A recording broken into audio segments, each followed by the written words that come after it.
Hey guys, welcome back to Life's Abundant Journey. It's been quite some time. A lot happened last year, and I will talk about what caused the pause in my videos, a pause in my home renovations, a little bit further into the video. But as you can see, I'll give you a little pan around the room. I've done quite a bit on this house, and when I stopped filming due to a family crisis last July, I had a lot of footage that I had already recorded. And so I decided that I'm still going to post it. And it's actually kind of perfect timing because as I start editing that footage and posting videos, hopefully me and my boyfriend, are going to embark on a completely new adventure with buying land, clearing it, and building a timber frame house. So that is kind of what is coming up. I wanted to give this little preface before I brought in old footage. I started to edit it, and let me just tell you, I've learned so much since I started. Well, here's a little interruption.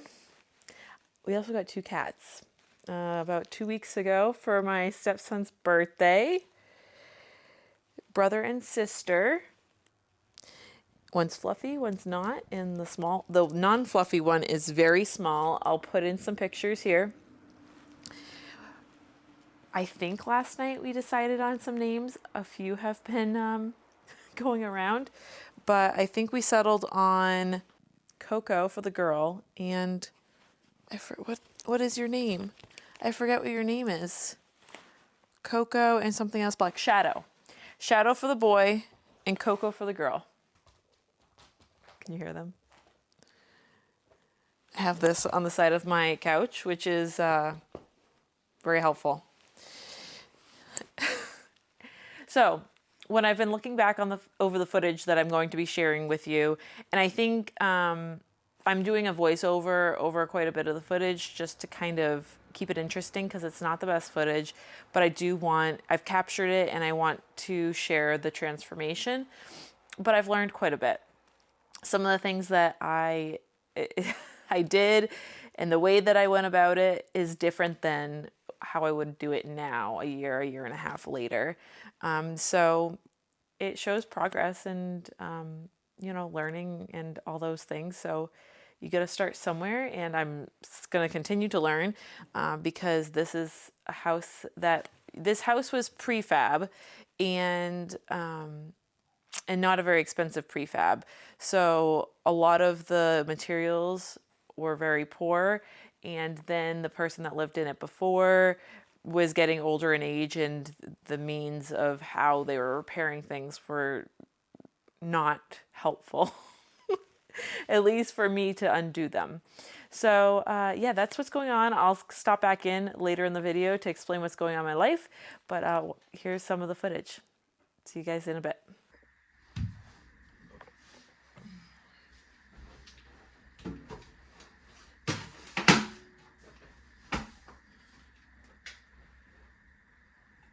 So here I'm working on the closet that's attached to the smallest bedroom of the house. It's actually the largest closet that's in the house.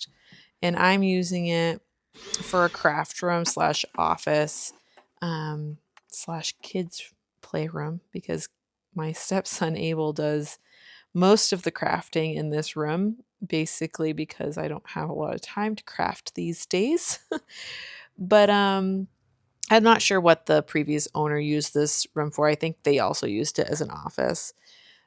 For future homeowners, they might use it as a nursery or something like that. And I'm just taking down all the closet systems that they had in all these closets because it wouldn't work for my organizational style and how I wanted to fit things in. So I took down all the shelving, and you can see this is the stuff that I'm dealing with. And I bet there's nails in these holes.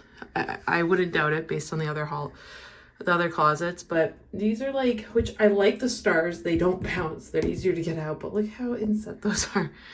So we'll see. There's 3 here, 2 here, 3 here, and probably buried nails. But if not, I would be super pumped that there's not nails behind there. And glue. Yep, glue too.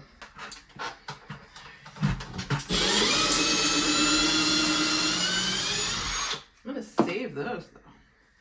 They don't bounce, they don't strip. Okay, spoke too soon.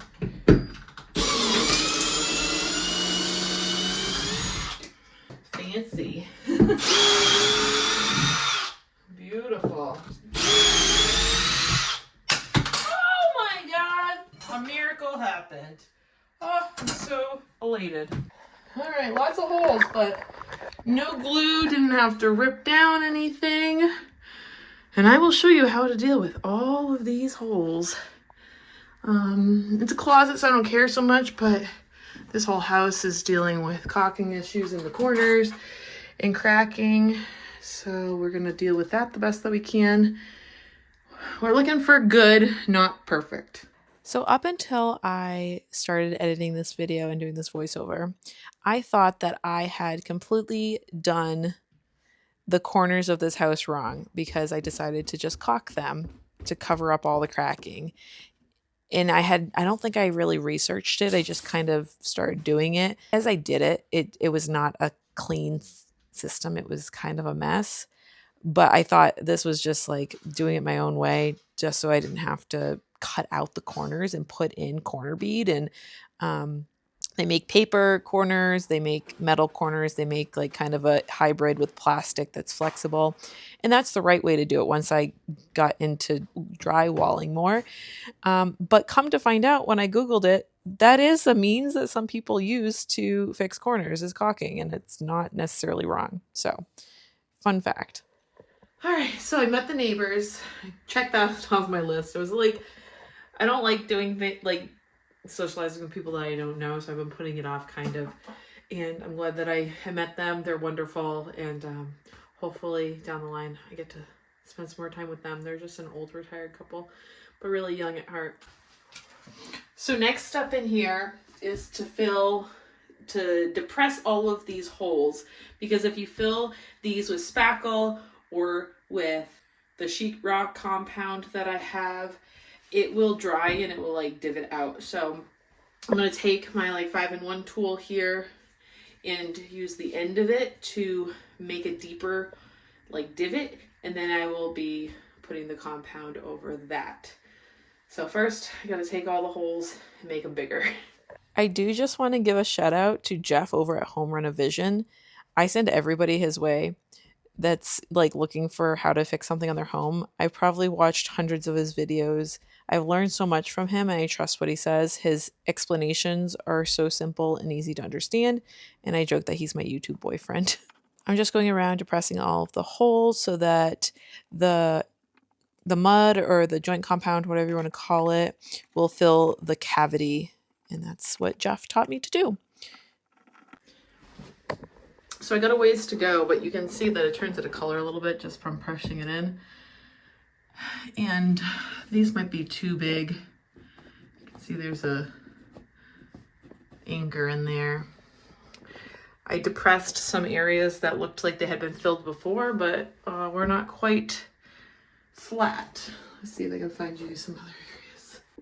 Some areas that are like rough like that, I could sand them off later, but I'm just taking my tool here and scraping them down a little bit, just to get the majority off, and then I'll sand all of the walls later.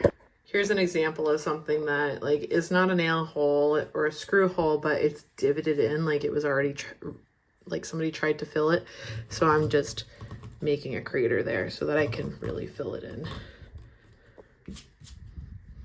Yeah, just like that. All right, so the next step that I do is anywhere that paper is seen through, or like here, even here, I mean, this whole area is pretty soft. This is all paper just to ensure that we have like the best contact and adhesive with the drywall compound. I like to spray it with this Kills. Few things I want to mention. One, when I'm depressing what looks like a circle, it's probably a nail pop, a screw pop, and I at this point didn't really know about those, so I didn't know to back them out and put in another sheetrock screw to hold the situation. Another thought, this wall has a lot of soft drywall. I'm thinking this backs up to my guest shower and maybe there's an issue going on there, which is not good. Now, before I go and start sanding down all the imperfections on the molding, I'm going to take this Elmer's wood filler in white and fill in any divots that I see and build up areas maybe that have been banged down. I can fill the seams here and try to smooth them out. It's better to do with this wood filler than caulking there, just because it's wood on wood and it can be sanded down and made clean again. I can also, some of the areas in this house didn't have the nail holes filled. Some of the nails actually stick out, but I can also fill in where the screws were for the window blinds or the curtains that were hung here, so that when I go to hang my own, I have a fresh palette or a clean slate. I will use this wood filler to fill in any of the seams as well. Like here, paint won't sit well there, so I'll use this just like caulking and fill in those areas. That's seen better days. Down here, I can fill in these divots. All of these windows have water damage, unfortunately, but that's a whole nother project. So this I'm not fixing now. I won't even be putting shades on this window because it's the backyard. As you can see how beautiful it is, and I don't need to have a shade there. But I will be filling in all of this. I don't see any nail holes here. And then we'll go ahead and sand. And so I also will do this to the molding. I won't be filling in, although maybe it's a better idea. You see how that caulking is all pulling off. But right now I'm going to deal with the wood filler and oh, I wonder what that is. So many distractions that I can have in this house. But the molding up in the seams there, I won't be using caulking. I'll be using this wood filler.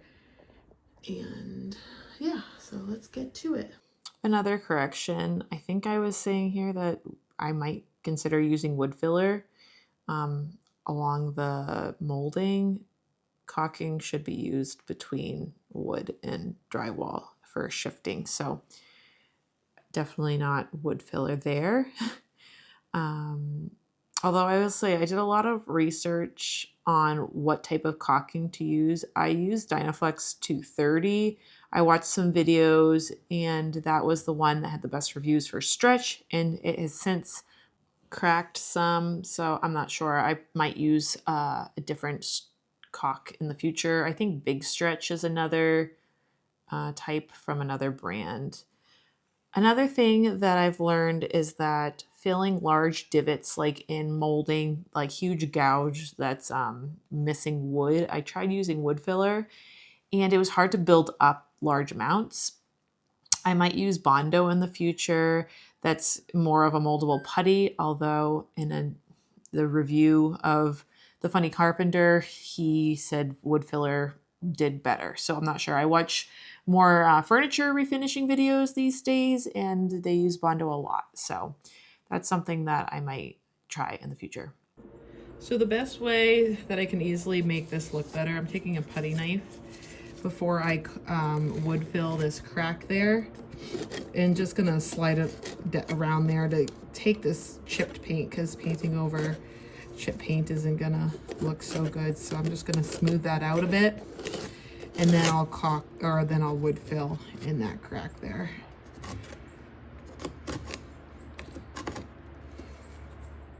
Another thing about this house is that for the most part, it's not really made out of wood. It seems like most of it is made out of cardboard, compressed paper that's not sandable because it doesn't act like wood. I will say that I just peeked into the office as it is right now, and wood filler in the seams here it hasn't pulled apart yet. I'm not sure if wood filler is what would be recommended between like a molding and a windowsill, but the wood filler has held up. The only area of the office that the seams have split are the corners of the crown molding. And so that might be an area that I should have used caulk. I don't know what I used. We'll have to find out in these videos, but I'm talking about using wood filler in the seams here, and it seems to have held up fine. Now I can't sand down the corners, and they're waterlogged, and it's swollen even more than it should because it's paper. So I couldn't take a multi-tool or a sander and really sand it down. It just didn't work very well. So I put paint on it. I'm going to spray it with Kills so that as a primer, because this stuff absorbs paint a lot. And that's how I'm fixing it without tearing out the molding and replacing it with actual wood and just new pieces. All right, guys. So I just wanted to give you a little update about what was going on in my life over the past year. You can see a little more of a sneak peek of my kitchen from this angle. So in July of 2024, my dad, I gotta put these guys away. My dad, who had recovered from chemotherapy just a few months prior, finished up his chemotherapy and has been cancer-free for a while from lymphoma, was having a really bad cough, and it had been going on for quite some time.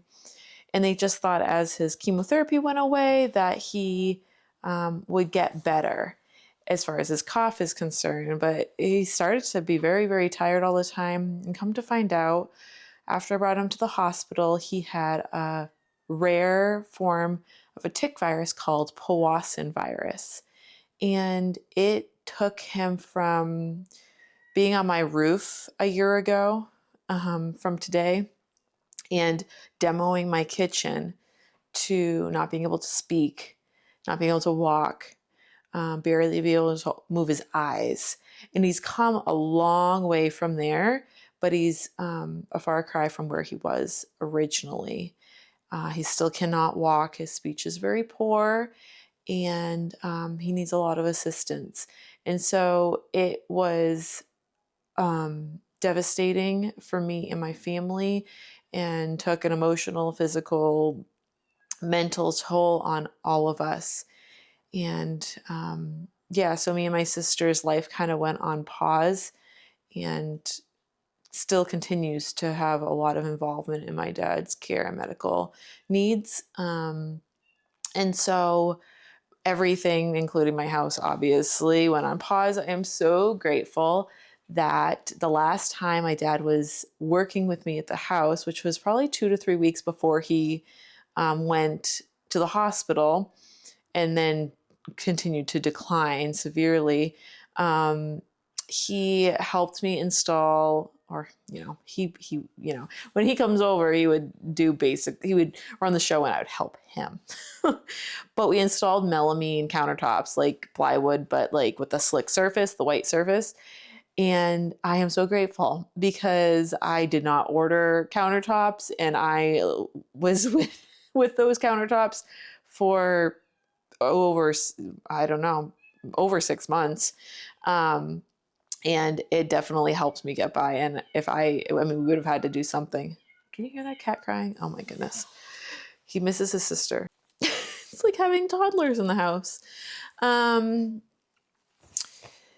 So yeah, I was originally, I'll get into this in the kitchen videos, but I'm just like really grateful that we did that, and he helped me with that because it was very timely for what was about to happen. And my kitchen was fully functional, and it allowed me to put a pause on working on it so I could focus on other things.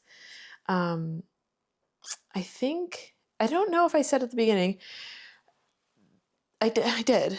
The plan is to rent out this house once me and my boyfriend get married, and we're going to work on building a house together before we get married so that we can live in it together when we do. And the only thing I'm missing in the kitchen is this trim up here. I'm giving you more of a sneak peek than I wanted to. Yeah, there's only a few more things that I want to do in this house before it would be ready to rent out. Of course, it's not going to be rented out in probably for at least a year. But I didn't know when I first bought this house what was going to come of it. And so I wanted to put my heart and soul into it. And it's come a long way. So that's it for now. We'll get back to the video. All right, so this is my, hopefully you can see me. This is my compound. I just mixed it up. It's 45, like compound 45 or something like that. I'll show you a picture. I forgot that I was supposed to be recording all this different processes. You can see it's dark in here. I just, it's nighttime. I have a fluorescent or LED shop light on the ground, lighting everything up. But I make it pretty soft. I was making it thicker than this and it wasn't getting as smooth on the wall. So I'm just taking it, basically putting a little bit on the putty knife and smearing it on.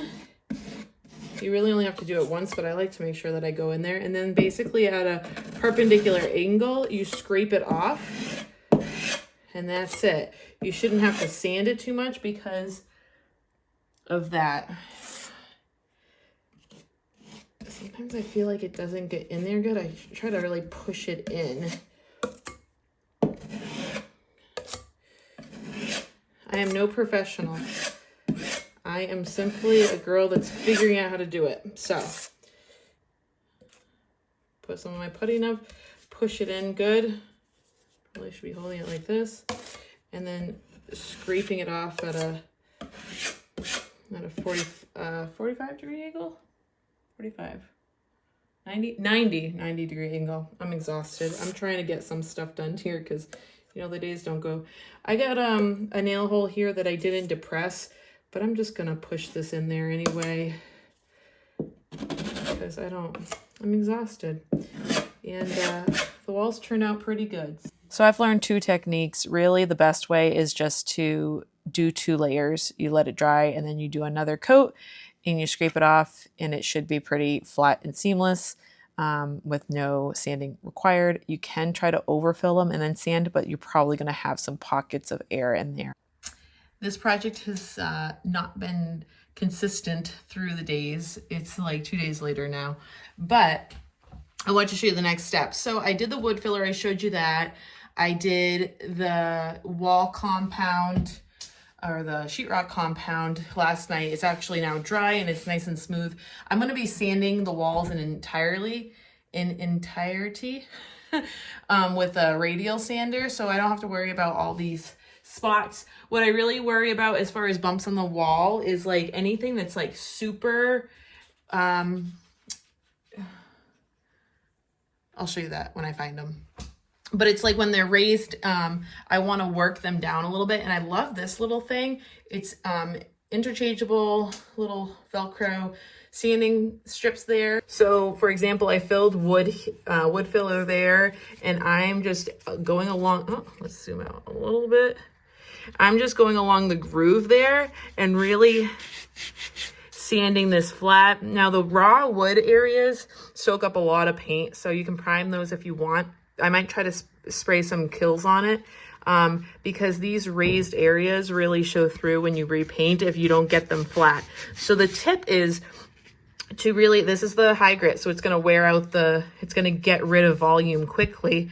And then I get this in the groove and I smooth it out with that block. But really do a feel test versus a look, because I can feel that this is flat down here and this is still raised just by touch, even though appearance wise, you might not be able to tell. And same with these areas. I'll go in and I'll try to get up in the corner here to smooth out the, you know, the areas that I bulked up with the wood filler, and then smooth it out with a block.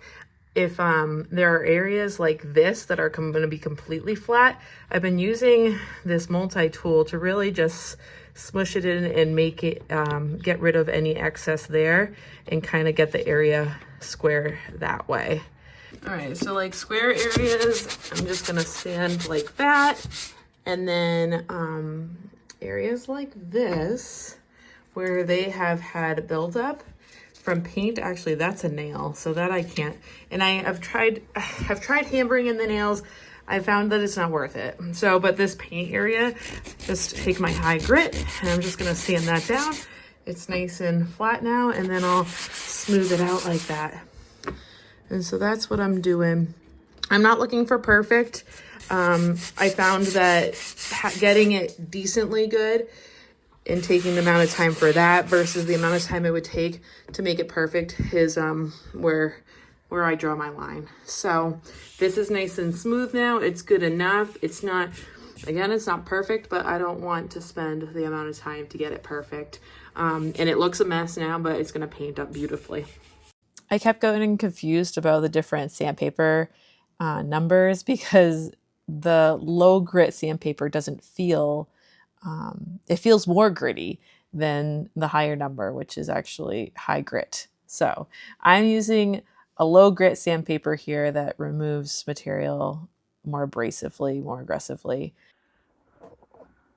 Like I said, I haven't been worrying about nail holes because it was just like getting this on that little nail hole was making more damage to the molding. But I just thought of something, so I'm gonna give it a shot. I'm gonna cover the tip right there.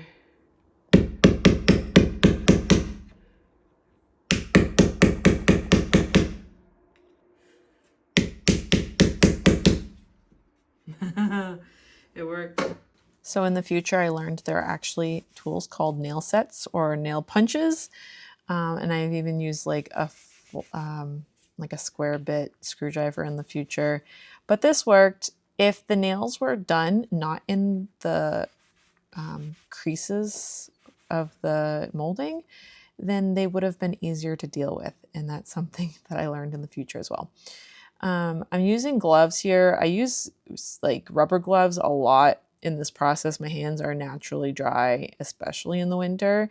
And so sanding is like the worst for my hands. And so that's why I switched to gloves. All right, guys, I think this is where we're going to wrap up the video for today. I think a 30-minute video for my first video back is long enough. And I hope you guys come back to continue to watch my progress through this house. And then, you know, whole new content coming soon with me and my boyfriend's land purchasing and clearing and starting our new home on that property. Thanks so much for watching, and I'll catch you guys next time. Bye.